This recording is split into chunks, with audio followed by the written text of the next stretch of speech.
అందరికీ నమస్కారం. మళ్ళీ ఇవాళ అంబటి రాంబాబు అనేటువంటి వ్యక్తి బయటకు వచ్చి మాట్లాడుతున్నాడు. అంబటి రాంబాబు అంటే ఎవరంటే మన రాష్ట్రంలో ఒక మంత్రి. అందరికీ గుర్తుందో లేదో, తన శాఖ గురించి తప్పించి మిగతా అటు చంద్రబాబు నాయుడు గారిని తిట్టడానికో, పవన్ కళ్యాణ్ గారిని తిట్టడానికో, లేకపోతే లోకేష్ గారిని తిట్టడానికో, తెలుగుదేశం పార్టీని తిట్టడానికో, జనసేనని తిట్టడానికో మాత్రమే ఆయన ఎప్పుడన్నా అప్పుడో ఇప్పుడో మనం చూస్తున్నాం. అలానే నిన్న మళ్ళీ వచ్చి ఒక మాట మాట్లాడాడు. ఏమన్నాడు? జగన్మోహన్ రెడ్డి గారట మేనిఫెస్టోలో ఇచ్చినటువంటి దాంతోపాటుగా ఆయన ఇచ్చినటువంటి మేనిఫెస్టో అని కూడా కాదండి, ఆయన ఇచ్చినటువంటి ప్రతి ఒక్క హామీని ఇవాళ రోజున పూర్తి చేశాట.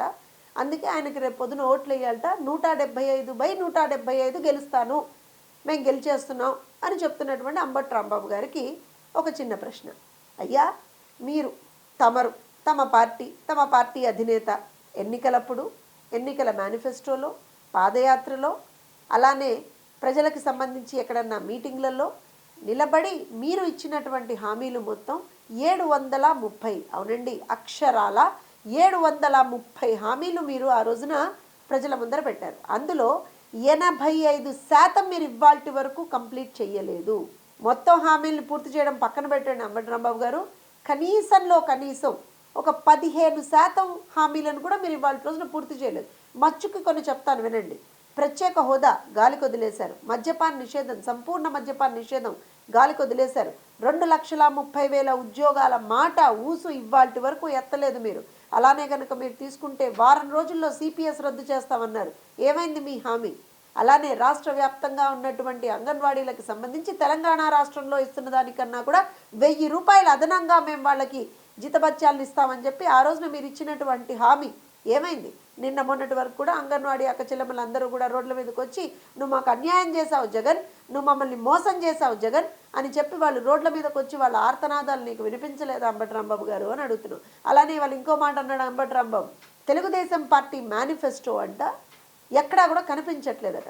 అంబటి రాంబాబు గారికి అసలు తన నిజంగా కూడా తన శాఖ మీద అవగాహన లేదని మాకు తెలుసు, కానీ కళ్ళు కూడా కనపడవని మాత్రం ఈ విషయంతో ప్రూవ్ అయిపోయింది. ఎందుకనంటే Telugu Desam party election manifesto election commission వెబ్సైట్లో క్రిస్టల్ క్లియర్గా ఎలక్షన్ కమిషన్ వెబ్సైట్లో తెలుగుదేశం పార్టీ మేనిఫెస్టో ఉంది.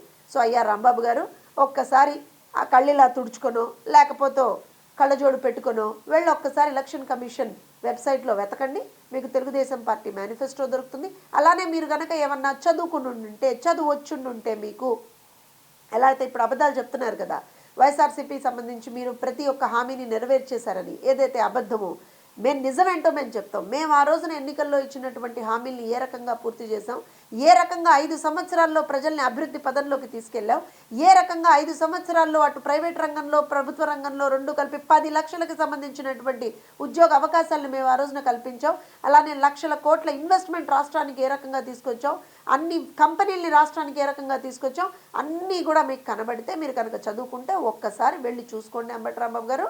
మీరు నాకు తెలిసి ఏదో అసలు మీకు రేపు పొద్దున సీట్ ఇస్తారో ఇవ్వరో కూడా తెలియదేమో, ఈ ఫ్రస్ట్రేషన్స్లో బయటకు వచ్చి ఏదో మమ్మల్ని తిట్టడమో, లేకపోతే జనసేన తిట్టడమో, చంద్రబాబు నాయుడు గారిని తిట్టడమో, లోకేష్ గారిని తిట్టడమో, పవన్ కళ్యాణ్ గారిని తిట్టడమో, ఇది కాదండి రాజకీయం.